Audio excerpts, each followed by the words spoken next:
Hello and welcome to this FPL video focusing on Game Week 8. We'll be reviewing Game Week 7 and the players who I had suggested to avoid, pick and take an outside risk on. Then we'll look at how my team did in Game Week 7 before moving on to this week's starting 11 and who I think will be the best players to avoid, pick and take a risk on for Game Week 8. I wanted to start out by saying thank you for the increased support on last week's video. However, I do want to point out some of the issues I had with the comments. So the first comment said that I could not be trusted due to having Fernandinho and Jorginho in my starting 11, and I don't know what annoyed me more, the fact that it's not even true or the fact that 7 people liked it. I only have Jorginho in my side. He's my cheap midfielder who plays for a top team that can keep clean sheets, and he touches and passes the ball more than any other player in all of the top leagues in Europe right now, and he's just got the passing record a couple of weeks ago. I think it was in the West Ham game.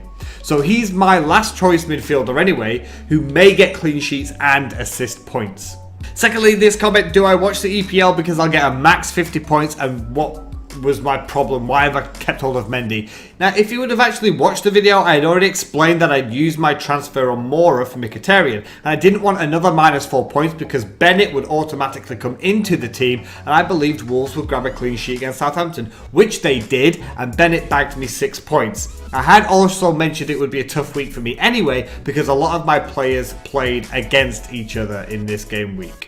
Finally, just the unoriginal noob comments. Yes, I've been doing FPL actually for almost 10 years, but I never said that I was amazing at it. I've shown my history before, and it's not too bad, and I give my own thoughts and suggestions. You don't have to follow it. These videos are made to inform, but mainly just discuss FPL and the Premier League. Take the advice or don't. It's just my opinion, and I enjoy making FPL videos, and I enjoy discussing suggestions and tactics with you guys. That's why I do it. I like the topic of conversation. I'm not saying do what I say. Taking a look back at Game Week 7, and it wasn't as bad as it could have been. Salah should or could have scored against Chelsea, and Chelsea themselves almost kept a clean sheet before Sturridge banged in an absolute beauty in the top corner to unfortunately strip my Chelsea players of any clean sheet points. Old Faithful captain Aguero managed to grab a goal just before being hauled off, which is starting to make some FPL managers wonder if he can remain a good captain's choice in the future if he's being taken off basically every game around the 70-minute mark. As for my avoid, pick and take a risk choices, it's another 2 out of 3. Robertson only picked up 2 points away at Chelsea and was pegged back for most of the game like I predicted, but perhaps he should have grabbed an assist because Shaqiri should have maybe converted that opportunity that he had that Robertson had set up.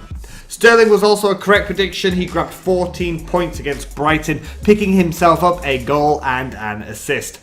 Outside option Deeney, however, did not work out with the Watford man only grabbing a single point away to Arsenal. He almost had an assist and a goal in that game. Leno did a very good save to his bottom corner, but nevertheless he ends Game Week 7 with just 1 point. My one free transfer this week does see Mendy finally leave the club, with Kieran Trippier coming in following a good run of form and a reasonable run of fixtures coming up in the future for Tottenham Hotspur. They've only got 1 or 2 sticking points in the next 6 to 8 weeks. So heading into Game Week 8, and we have Ben Foster in goal with a home game against Bournemouth. It's a back 3 again with Bissaka and Alonso alongside new signing Kieran Trippier.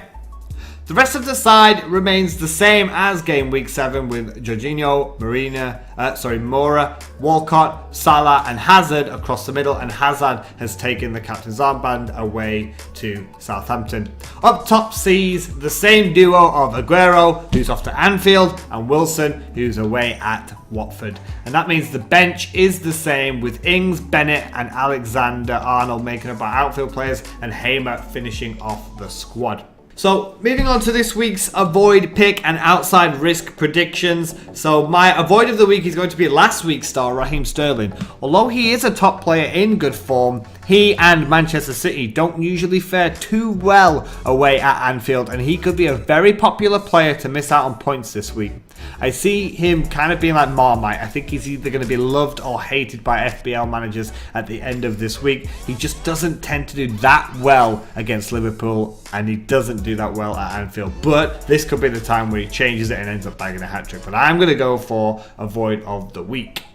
My player to pick is going to be Harry Kane. He's already been shipped in by over 100,000 FPL managers, and it's difficult to argue against that. A home match against a Cardiff side who are looking out of their depth is very appealing. And with Kane banging a brace in last week, I wouldn't put it past him grabbing another brace at least this game week. My risk of the week is going to be Goodmanson. The Burnley man has picked up 22 points in the last 2 weeks, and Burnley themselves are starting to pick themselves up after a rough start to the season. With a home game against Huddersfield, I think he will be amongst the points again this week.